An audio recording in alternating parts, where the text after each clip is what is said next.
Ce lundi 22 mai, Meta, la maison mère de Facebook, WhatsApp et Instagram, s'est vue infliger une amende record de 1,2 milliard d'euros de la part du régulateur irlandais pour avoir enfreint les règles européennes sur la protection des données, le fameux RGPD.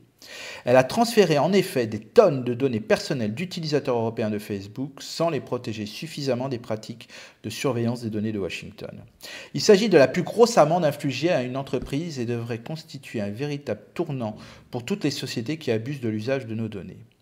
Je vais être un peu technique pour expliquer le nœud du problème. L'organisme irlandais de surveillance de la vie privée a déclaré que l'utilisation par Meta d'un instrument juridique connu sous le nom de clause contractuelle type, SCC en anglais, pour transférer des données aux États-Unis n'a pas abordé les risques pour les droits et libertés fondamentaux des utilisateurs européens de Facebook comme il aurait dû.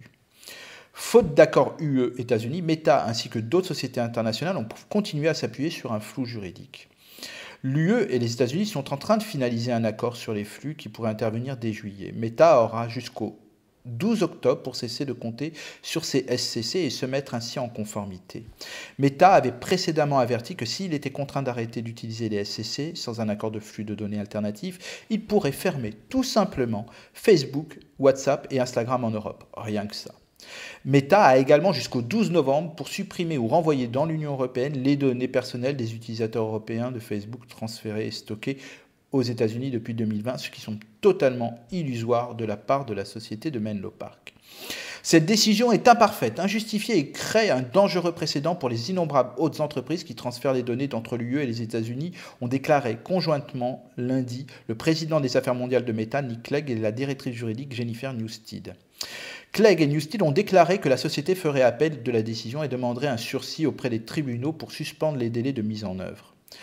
Alors, quelles vont être les conséquences pour nous, les utilisateurs? Alors, je l'ai vite évoqué, Meta menace de couper tout simplement les services que nous utilisons tout le temps, mais elles seront plus importantes, à mon avis, encore pour la compagnie qui est Meta. À court terme, on verra les conséquences financières et d'organisation dans ce groupe. On suivra également le cours de bourse pour voir si les analystes ont toujours confiance dans la stratégie et la gestion de Mark Zuckerberg. Mais compte tenu des atermoiements sur les métaverses, qui sont tout sauf un succès, il faut le reconnaître, le retard relatif dans les projets d'IA par rapport aux autres grands groupes, peut-être que cette amende sera le début de la fin pour le CEO actuel de Meta. Toutes les sociétés qui ont pour produit, nous les utilisateurs avec nos données, sont plus que jamais en danger.